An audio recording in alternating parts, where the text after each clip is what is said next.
जोधपुर जिले की पंचायत समिति शेरगढ़ की ग्राम पंचायत रामगढ़ के सरपंच मूलाराम दैया ने आरजीएम न्यूज की टीम को बताया कि हमारी पंचायत मूलभूत सुविधाओं से वंचित है, तो मेरा प्रयास रहेगा कि जल्द से जल्द पंचायत की समस्याओं का समाधान किया जाए। तो आइए जानते हैं मनीराम भाटी के साथ विशेष बातचीत में सरपंच मूलाराम दैया के अपनी पंचायत में विकास कार्य और समस्याओं के प्रति विचारों को। नमस्कार। आरजीएम टीम पहुंची है ग्राम पंचायत रामगढ़, पंचायत समिति शेरगढ़, जिला जोधपुर। यहाँ के नवनिर्वाचित सरपंच श्री मूलाराम जी दैया, उनसे विशेष मुलाकात करेंगे।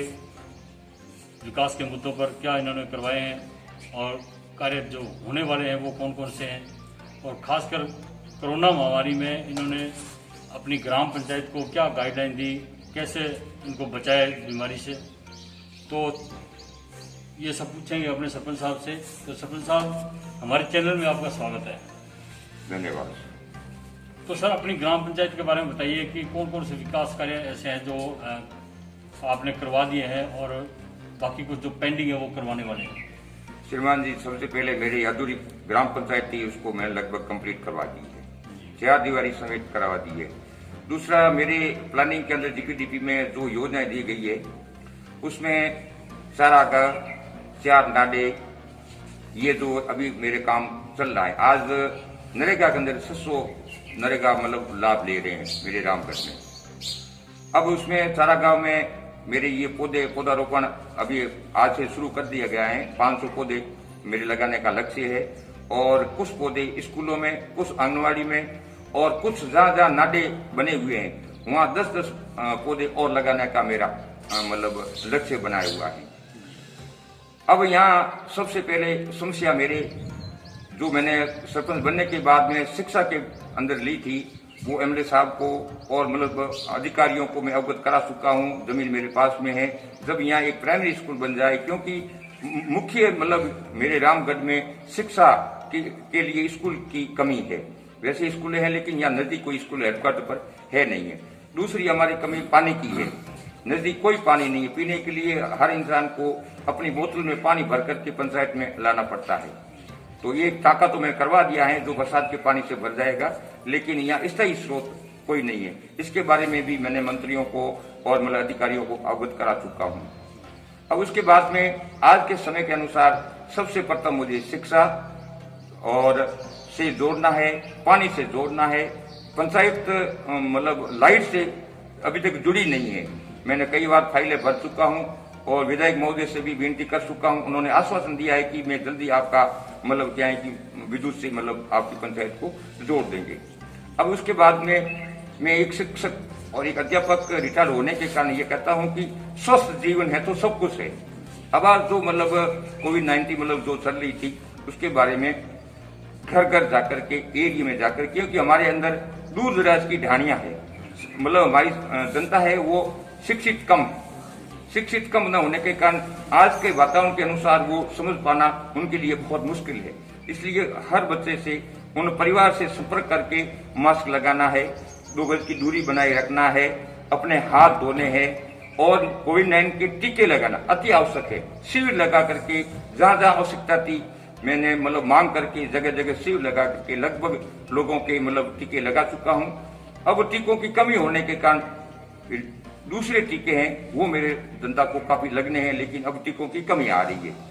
अब जो और भी विशेष परिस्थितियों के लोग थे, जो गरीब थे, मजदूरी पर नहीं थे, तो मेरे जेब से मैंने जो भी मतलब सामान है, मुझे नहीं कहना चाहिए, मैंने जैसी लोगों की आर्थिक स्थिति थी उनको घर जाकर के उनके खाद्यान्न सामग्री की मैंने उपलब्ध कराई है। कुछ पंचायत से भी जो मिली है उनको भी उपलब्ध करवाई है।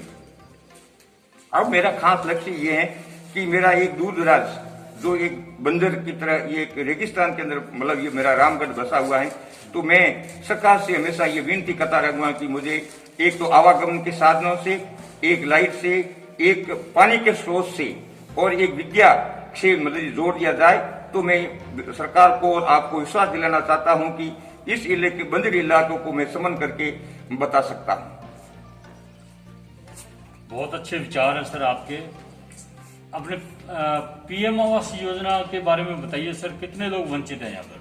यहाँ पीएमओ के हिसाब से तो 221 की लिस्ट अभी मतलब जो पूरा सर्वे हुई थी 221 की आई है। इसमें वापिस गवर्नमेंट के आदेश हैं कि रीसर्वे करनी जरूरी है, इसलिए तहसीलदार साहब एसडीएम साहब ने सर्वे की। अब कितने नाम कम किए या नहीं किए मैं नहीं कह सकता हूँ, लेकिन लगभग मेरे रामगढ़ के अंदर आज की तारीख में 300-350 पीएम से वंचित है।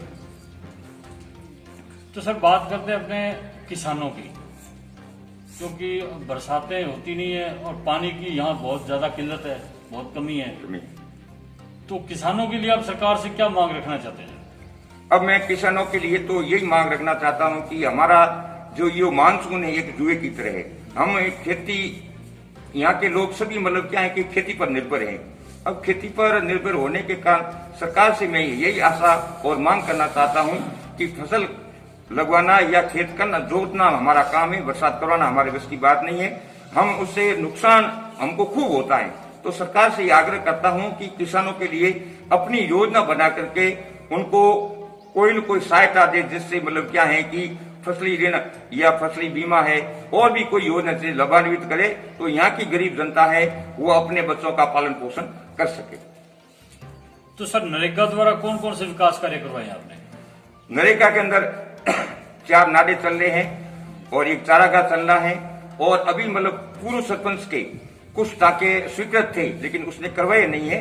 अब वो 28 टाके थे, इसलिए उस 28 टाकों में से मैंने 14 टाके लगभग अब 99% मतलब कंप्लीट कर चुका हूं, और पीछे जो शेष बचे हैं अब वो टाके भी कोशिश कर रहा हूं, करवाने की कोशिश कर रहा हूं। जब ये टाके पूरे हो जाएंगे तो हमारे पानी की बहुत समस्या ज्यादा है, क्योंकि सरकार की योजना है कि SC, ST और मतलब ये IRD वाले जितनी सबसे प्रथम उनको दो। यहाँ की जनसंख्या SC और ST की बहुत ज्यादा होने के कारण दूसरों को लाभ नहीं मिल रहा है, इसलिए जे सरकार से यही मांग कर रहा हूँ कि ज्यादा से ज्यादा हमको मतलब इनको दिया जाए, जिससे अन्य जनता भी इनसे लाभान्वित हो सके।